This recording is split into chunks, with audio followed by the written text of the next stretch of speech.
अब एक बात सावधानी से सुनिएगा, शायद शिव महापुराण के माध्यम से अभी तक ये बात सामने नहीं आई, पर शिव पंचायत कथा में आ रही है। जितने आस्था चैनल पर कथा सुन रहे हो, जितने फेसबुक और यूट्यूब पर सुन रहे हो, और जितने इस छत्तीसगढ़ की पावन धरा पर बैठकर सुन रहे हो, बहुत सावधानी से सुनना। एक प्रश्न हमारे भीतर खड़ा होता है, जब हम सूर्य नारायण भगवान को अर्घ देते हैं, जल चढ़ाते हैं, तो वो जल पृथ्वी पर जब गिरता है तो उसके छींटे हमारे शरीर पर लगते हैं। क्या वो ठीक है? क्या वो श्रेष्ठ है? तो शिव महापुराण की कथा कहती है, जब हम सूर्य को अर्घ देते हैं, सूर्य को जल चढ़ाते हैं, वो पानी जब पृथ्वी पर गिरता है, उसके छींटे हमारे शरीर पर लगते हैं, तो वो श्रेष्ठता का भाव निर्मित करते हैं। वो गलत नहीं हो सकता। कारण अब वो भी समझ लीजिए।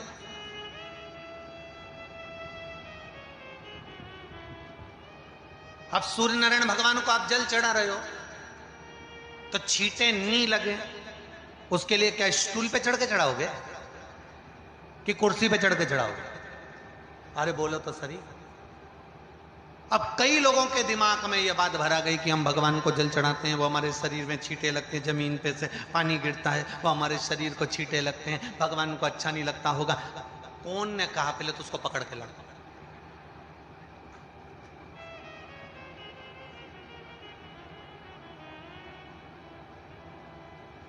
क्योंकि मेरे राम जी महाराज, मेरे भगवान कृष्ण,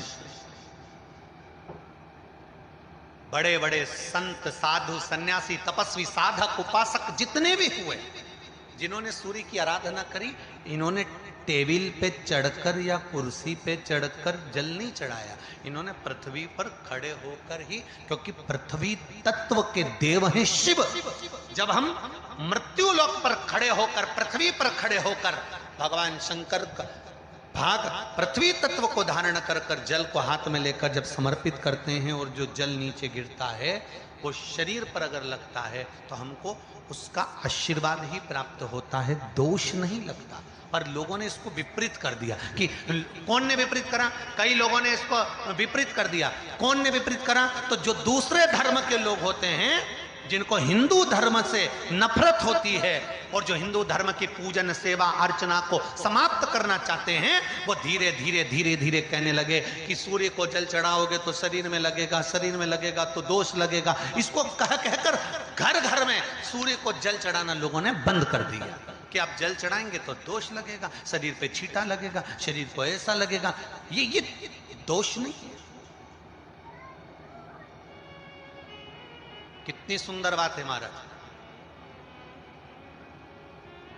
सूर्य नारायण भगवान को जब जल चढ़ाया जाता है, हाथ सिर से 8 इंच की दूरी पर होना चाहिए। जम के बोलिए, सिर से कितना ऊंचा होना चाहिए?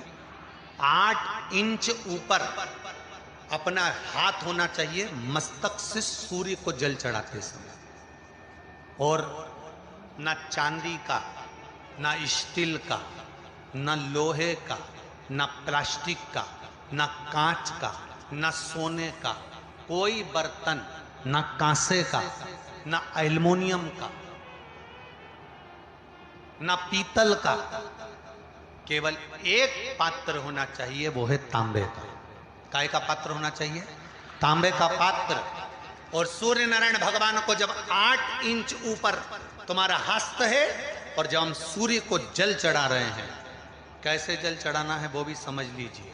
अगर कोई कैंसर का मरीज है, जिसके चेस्ट में कैंसर आ गया हो, लेफ्ट में, राइट में कहीं पर कैंसर आ गया हो, या कोई गठान आ गई हो, तो महाराज आप जल चढ़ाते समय उस जल की धार को, सूर्य भगवान को जब चढ़ा रहे हो, तो धार आपकी गठान की ओर जाना चाहिए, जिससे सूर्य की किरण उस जल में से आपके उस स्थान पर पड़े, उस जगह पर पड़े जहां पर गठान है।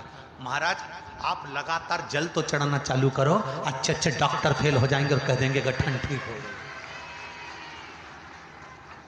आपका लीवर और किडनी गड़बड़ कर रहा है, आप प्रतिदिन, आपका स्वास्थ्य गड़बड़ रहता है, आप प्रतिदिन ये ज्योतिष शास्त्र के अंतर्गत, रत्न शास्त्र के अंतर्गत ये रत्न शास्त्र, ज्योतिष शास्त्र, रंग शास्त्र जो हमारे यहाँ है, रंगों के हिसाब से ये जितने रत्न होते हैं, माणिक हुआ, मोती हुआ, नीलम हुआ, मूंगा हुआ, पुखराज हुआ, ये क्यों कहते हैं ये पीला है, ये सफेद है, ये नीला है, ये लाल है, इसको शरीर में क्यों पहनाते हैं? उसका कारण होता है कि जब शरीर में पहनते हैं, सूर्य की किरण उसमें पड़ती है, हमारे शरीर पर वो कलर का इफेक्ट पड़ता है, उस कलर को शरीर पर लगता है, और शरीर पर लगता है तो हमारा शरीर धीरे धीरे, हमारी जो इंद्रियां हैं वो सही होने लगती हैं, काम सही होने लगता है। तो आप कहते हो ना सब, मैं कौन सा नक पहनूं, मैं कौन सा मोती पहनूं, मैं कौन सा पुखराज पहनूं, मैं कौन सा नीलम पहनूं, वो ज्योतिष शास्त्र के अंतर्गत, रत्न शास्त्र के अंतर्गत जितने रत्न हम पहनते हैं, ये केवल उस किरण के लिए ही तो पहनते हैं कि जो सूर्य की किरण मिले, उस किरण का प्रभाव हमारे शरीर पर पड़े। तो इन